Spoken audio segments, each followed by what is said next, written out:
I'm a man of logic, me, and having considered all the evidence, the defendant must logically be guilty.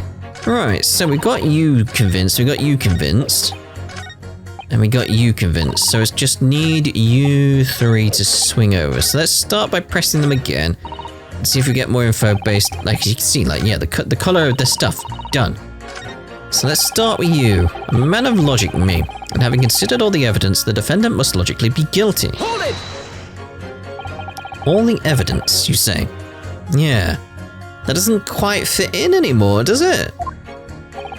That's right. And there's no room for doubt.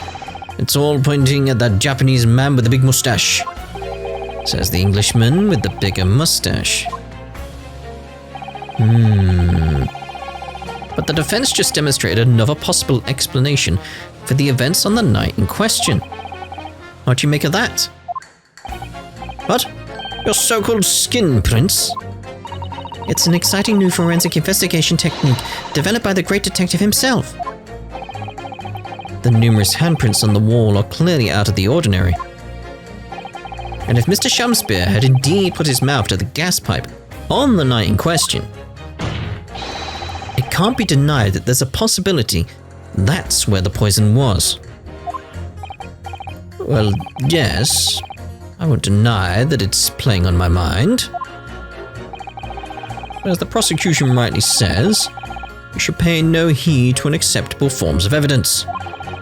Besides, yes, even if the fellow has been up to some mischief with the gas pipe dozens of times before, it doesn't mean he got up to the same shenanigans on the night in question, does it? Oh. If you can't make your case better than that, I'm afraid I can't change my stance. Do we have any proof that stuff went out on that night? Gas meter. Do we have any piece of proof that would show that the gas went out?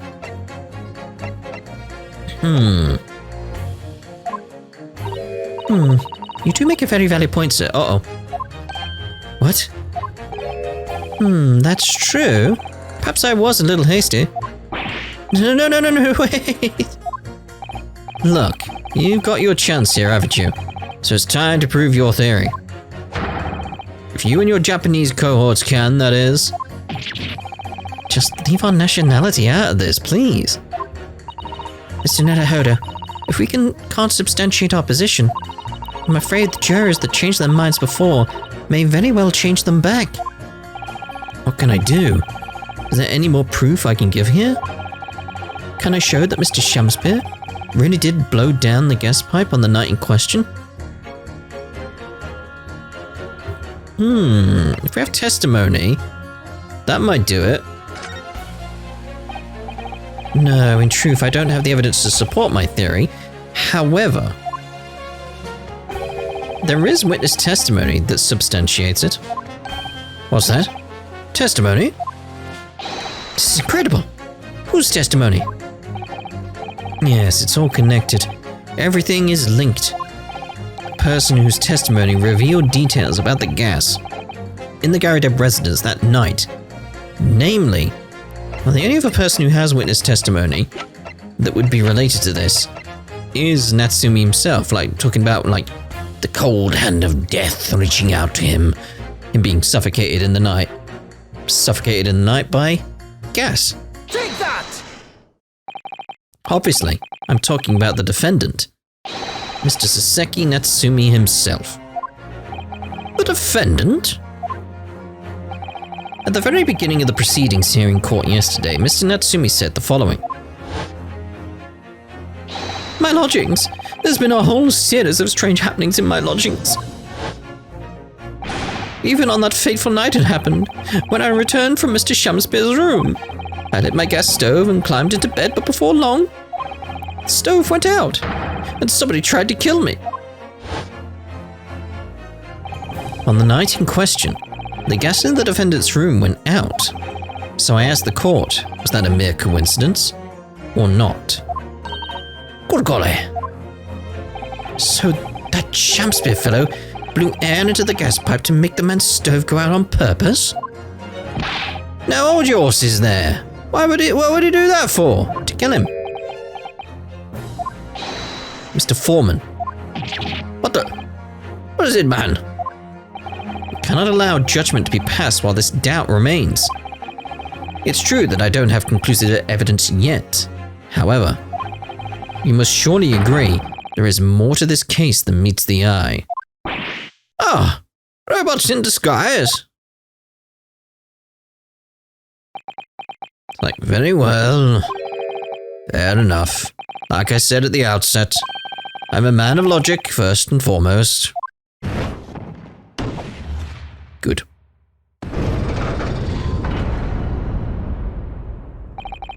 That's 4 jurors leaning towards a not guilty, my lord. We've overturned the decision. Therefore, the defense calls for the trial to continue. Oh, yes, it must continue. Can we get time to get a cup of tea? As the defense has rightfully indicated, the summation examination has concluded with a majority of jurors altering their decision. 2 jury members now called guilty, 4 now called not guilty. Therefore, the jury's opinion is conflicted, and in accordance with the law of this land, I hereby order the continuation of this trial. Can I get a cup of tea? Seriously, I need one. Mr. William Shamspeare, my lord, how can thy humble Shamspeare serve thee? What say you in response to the various revelations made during the summation examination? So God mend me, I do solemnly swear, I recall aught of either the lamp or the pipe. But your handprints have made a tidy mess all over the wall there. How do you explain that, eh? Oh, bloody hell. I am done with this. The dignity of this great courtroom has been sullied enough already, juror number 5. Who? Me? As I went to some pains to point out already, a print from the self-professed detective's toy has no place in a British court of law. As such, whether or not this man did indeed stand before the gas lamp with his hands against the wall remains at this time an established conjecture. We'd all do well to remember that. Objection!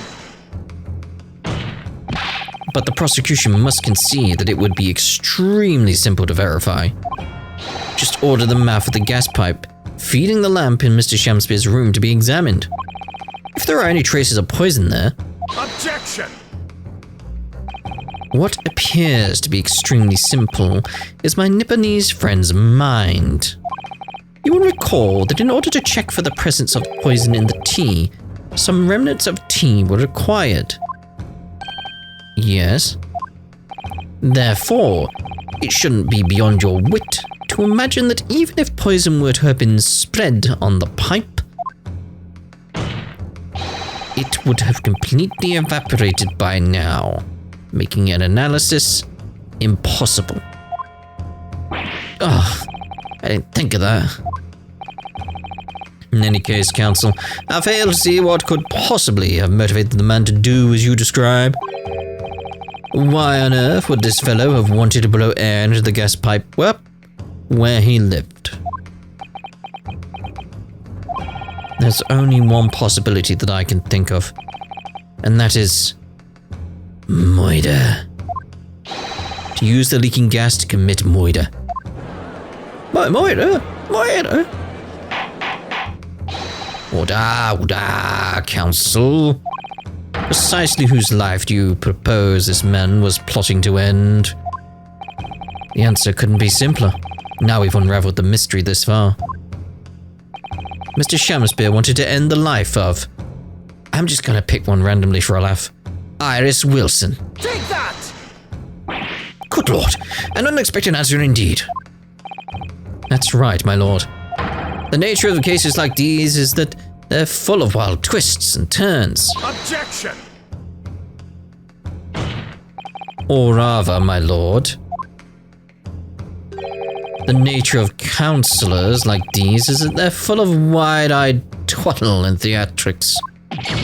What? Worth it. Alright, keep calm, just try to think. I know there's someone who's been complaining of troubles with the gas supply recently.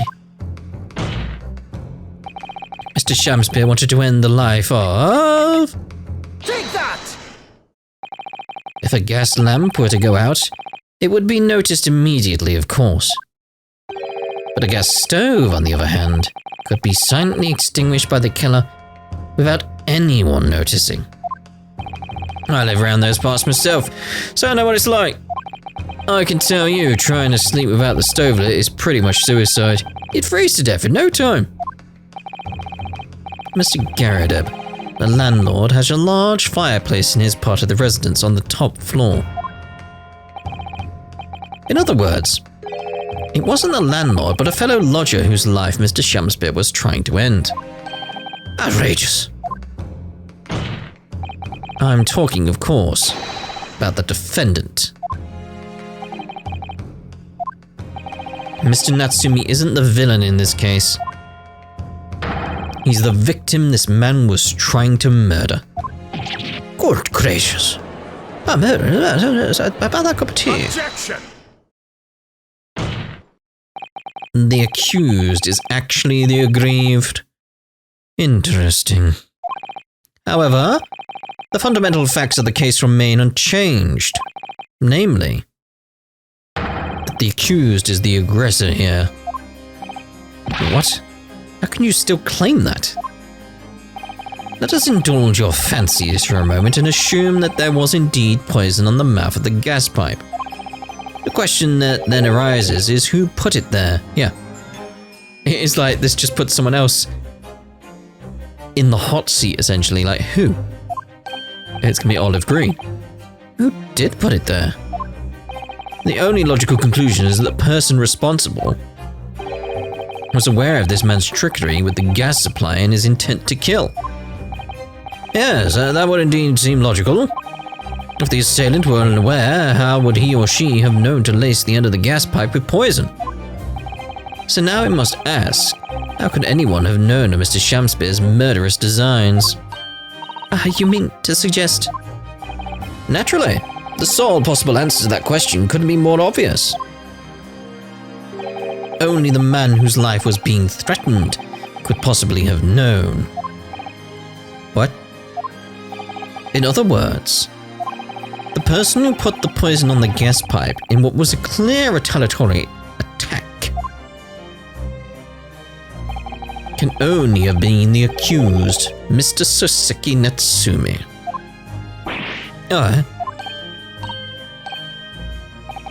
Whatever Mr. William Shamspeare may or may not have contrived to do, he was nevertheless the victim of a potentially lethal poison attack. And the only person who could possibly have perpetrated that attack is the accused, Mr. Natsumi.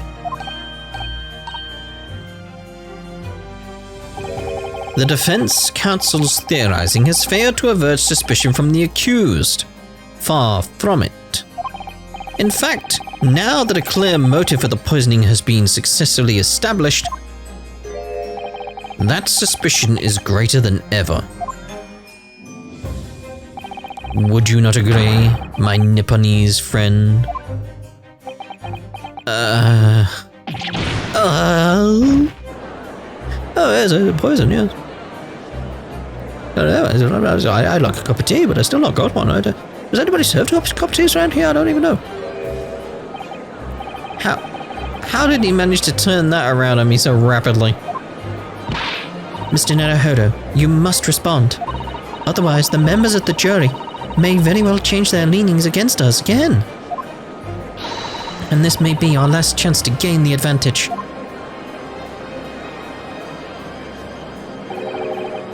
What advantage? Well, it would seem that somebody put poison on the gas pipe in Mr. Shamspeare's room. So we must name that person now and absolve Mr. Natsumi of guilt. You mean, name the true culprit? I know it might sound impossible, but if we fail to do that, I have no doubt that Mr. Natsumi's fate will be sealed once and for all. As it happens, one possible culprit does come to mind. The evidence, the poison, it's all pointing to a particular person now. The prosecution calls for the jury to consider the leanings again. I trust you'll make the correct choice this time, Mr. Foreman. What? Oh, don't you worry, we know exactly... Good gracious.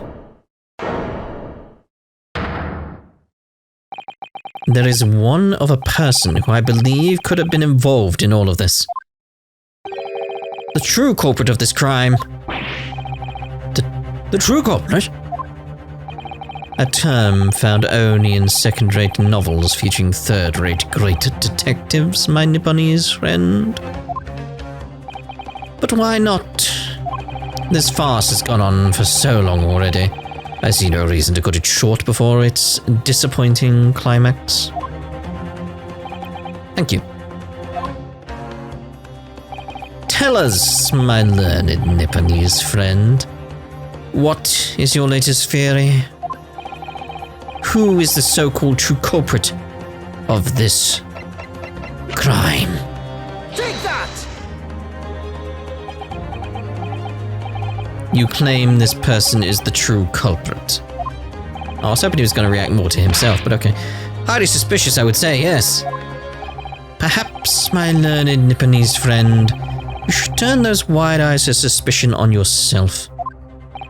What?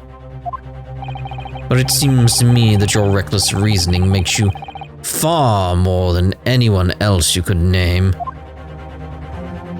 A very dangerous man indeed. Worth it. Mr. Naruhodo, please, you must concentrate. I was trying to joke around. Then you must concentrate harder. Harsh. Who's the so-called? Yeah, olive green. Take that! The name of the person responsible for the poison that afflicted Mr. Shamspear is, I believe, Miss Olive Green. Miss Olive Green? Miss Olive Green? I do feel as though I've heard that name in the recent past, Council. It's playing a game of Cluedo? Oh no, that was Reverend Green. But I don't recall where else, no. Miss Olive Green. The woman from 6 days ago. The victim in the recent case of stabbing on Briar Road. An incident for which Mr. Natsumi was arrested, I hasten to add. Oh, of course, yes. Miss Green, in the library with the candlestick, yes. She was left comatose for some 3 days, I believe. But I hear she regained consciousness 2 days ago. And I hardly need remind the court that Mr. Shamspear's poisoning took place 3 days ago. Given that the woman was lying comatose in a hospital bed at the time, she appears to have a rather fine alibi. True, on the night that the incident occurred, Miss Green was in hospital, unconscious. So on the face of it, it would seem that she couldn't possibly be responsible, but still. My colleagues and I visited Miss Green in the hospital yesterday, and we found her to be in the possession of a bottle of poison. Good gracious, she had poison? And there is another fact that links Miss Green to this case as well. The defense requests that she be brought to the witness stand in order to explain the details to the court. Tell me, Mr. Shamspear.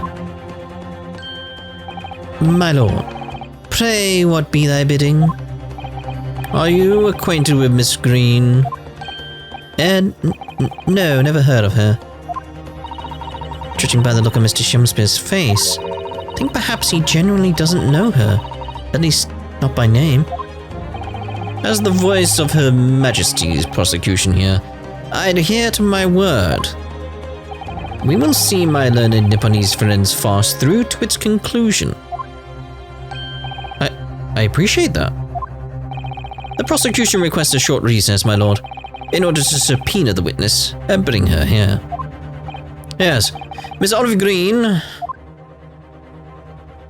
Indeed, my lord. 1 hour should be sufficient. Very well. I grant the request. Excellent. I hope. The defense has made a most extraordinary accusation, I must say.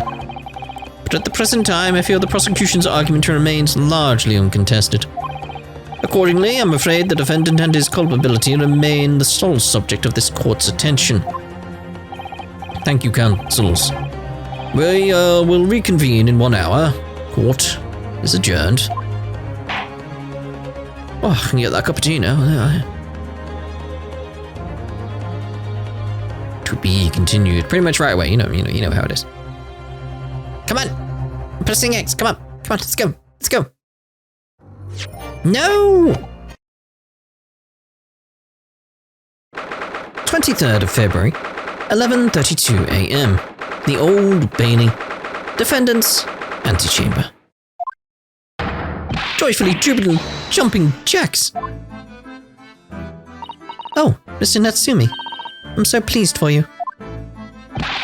Locum student Mr. Naruhodo Esquire and non-locum judicial assistant Miss Mikatoba Esquire-S.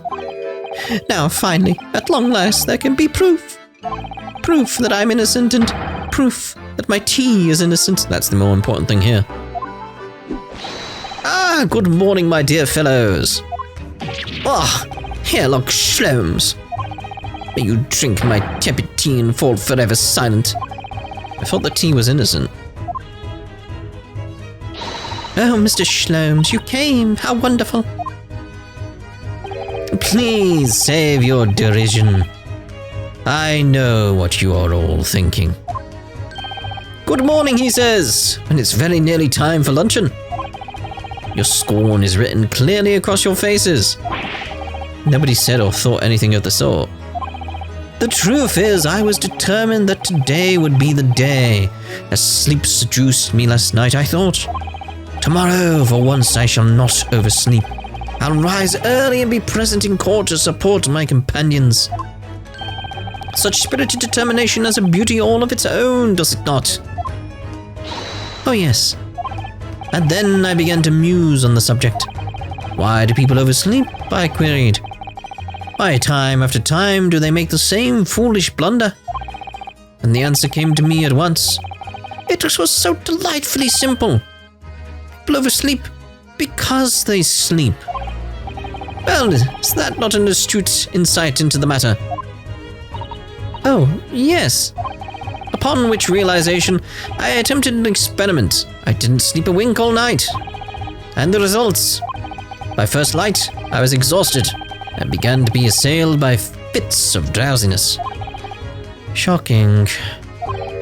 And so, the conclusion of last night's experiment is this. A good night's sleep is quite simply essential. Yes, I think most of us probably knew that already. What other presuppose I prove by experimentation? That, my dear fellow, is the scientific method. Ah, yes, and one more thing. Do you remember this? Ah. Yes, of course. It's the poison that Miss Green was about to drink at the hospital yesterday. Oh, you didn't manage to. It was a laborious task, as the bottle was near empty. But such inconveniences do not hinder Shlomes. I managed to confirm that it contained strychnine. So I was right. Perhaps, though of course such circumstantial evidence does not prove Miss Green's guilt. I shall leave the bottle in your care now, but licking the inside of the neck is not recommended. Bottle of poison has been entered into the court record. Could I have a word? Gregson, how good of you to come. Forget it. Excuse me. Wait a minute, Inspector. I don't wish to make a nuisance of myself. From the look on your face, I'd say it's someone else who you think is making a nuisance of himself. My dear Inspector, please speak freely. Pretend that I'm not here. Believe me, if I could do that, life would be a whole lot simpler for me. Do you have the results, Inspector, of the investigation of Mr. Shamspeare's room? Not yet. Shouldn't be long now, though. No, I'm here about something else. That dead convict, actually. Oh, you mean the man from this newspaper article we discovered yesterday in Mr. Shamspeare's room? A man by the name of... yes, Selden. I went through the archives at the yard and dug out the fellow's file. There's something in there that, well, it caught my eye. Something caught your eye? What, Inspector, what? I've copied out the relevant parts for you, so you can read it yourselves. Thank you. Capital offender's file has been entered into the court record. These documents, let's have a look at these documents. Alright, investigative findings related to Selden. 18 counts of burglary, 6 counts of suspected murder. Died of natural causes while in prison. Was found a moment's witness only by his cellmate. Who's his cellmate? The estimated £1,000 worth of loot he had stored remains unrecovered. That's in Mr. Natsumi's room. Condemned criminal dies of natural causes in prison. Manchester's Strangeways prison announced the death of convicted murderer and burglar Selden by natural causes in the early hours of the morning. He had been suffering with fever since the end of October. Alerted by the shouts of his fellow cellmate, medical staff arrived to find him already dead before his capital punishment could be carried out. His cellmate's gonna be Shamspeare. These documents include the details that were in the newspaper cutting we found in Mr. Shamspeare's room. I'll rearrange everything in the court record so we don't have to duplicate information. Why are you giving us a copy of this important file, though? Well, you're the ones who turned up the clue in the first place, aren't you? I'm just making sure things get handled in the proper fashion. Oh, Scotland Yard's workings are so wonderful. Indeed, my dear fellows, and the inspector here is a shining diamond in its crown.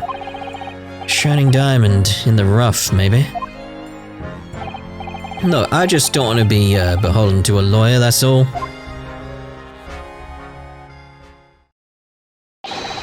Counsel for the defense and the defendant.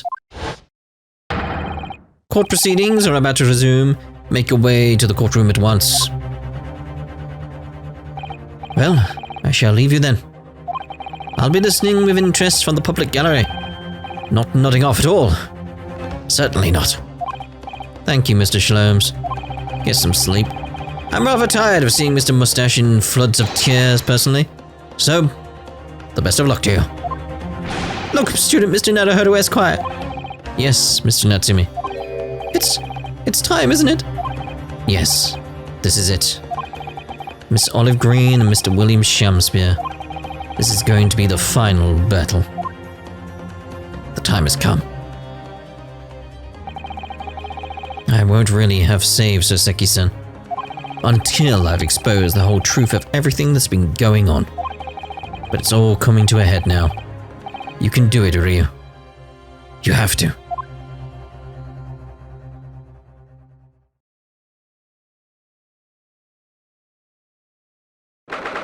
(23rd of February, 12:30 p.m. The Old Bailey courtroom.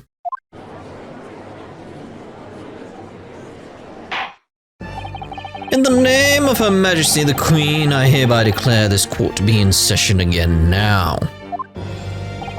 Before the recess, we heard a most startling accusation from the defense. Namely, that the victim of the case we heard here only a few days ago is the true perpetrator of this incident. A reckless, rash, and prejudiced charge of wrongdoing, in my opinion, my lord. However, the prosecution has tried to extend every courtesy to this amateur newcomer from dubious eastern shores. Thank you for that backhanded consideration. A rather cold assessment from the honourable British prosecutor, I must say. So, Lord Van Zykes, is the new witness present and ready to take the stand? Ready and waiting in the witness's antechamber, my lord. Very well. Bailiff, bring the witnesses in. She's painting in here, I suppose. Witnesses, state your names and occupations for the court, please. William Shakespeare, my liege. For mine occupation, I can say only that I be a tragic victim to be pitied. Currently unemployed, in other words. I'm Olive Green. I'm a fledgling artist. No, not a fledgling, really. A hopeless failure who's too weak-spirited to admit she has no talent, I suppose. Also currently unemployed, in other words. What a... Yep. Mr. Shamspeare. My lord, I am thy humble servant.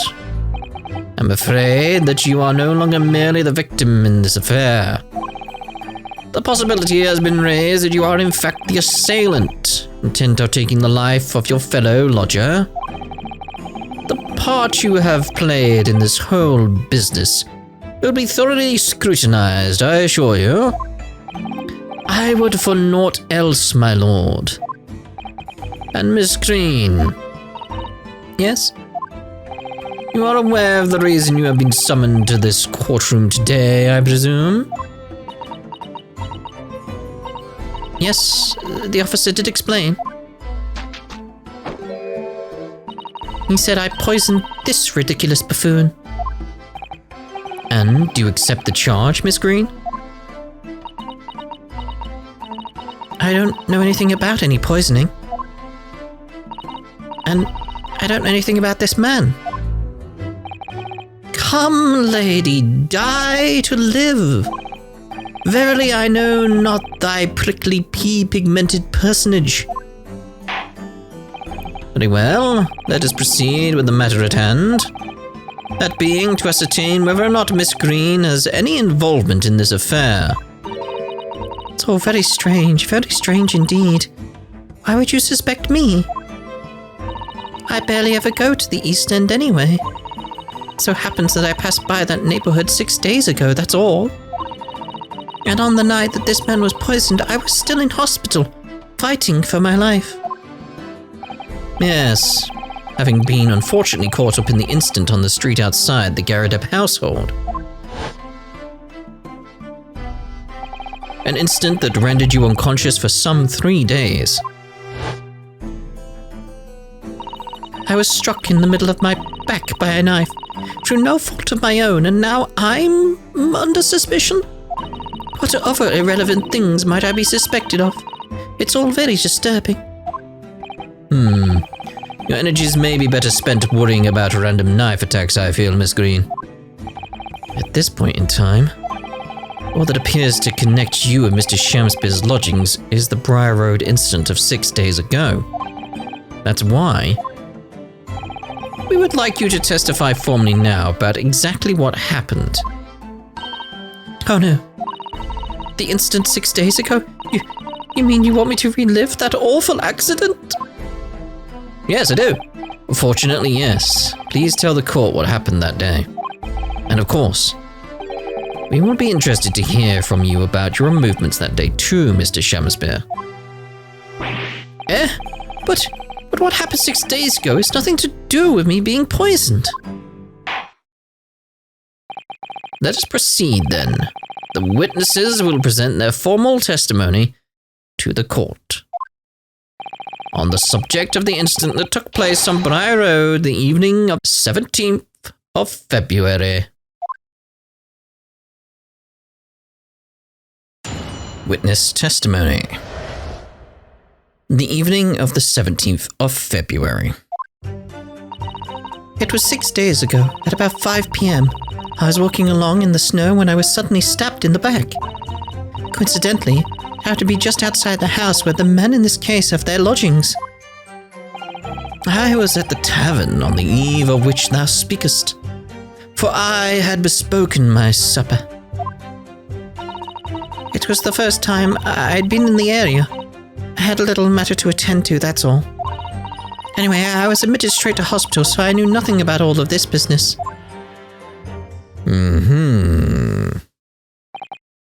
Yes, the second incident inside a week at what I believe to be aptly described as the haunted lodgings. One can only presume this is a most unfortunate coincidence. Meanwhile, you say you were not in your room, Mr. Shamsmere. It was the following morn when I did awaken that I learned of the dire events. Marry, what a commotion did the officers of the law make on the floor above mine. When Saseki-san was arrested on suspicion of attempted murder. As suspected, there is nothing connecting these two witnesses but happenstance. It's true, it does seem as though they're unrelated at first glance, but I'm not so sure. There's something lurking in the shadows here. I feel certain of it, and this is my one and only chance to expose it. Counsel, you may now cross-examine these two witnesses if you wish. Yes, my lord.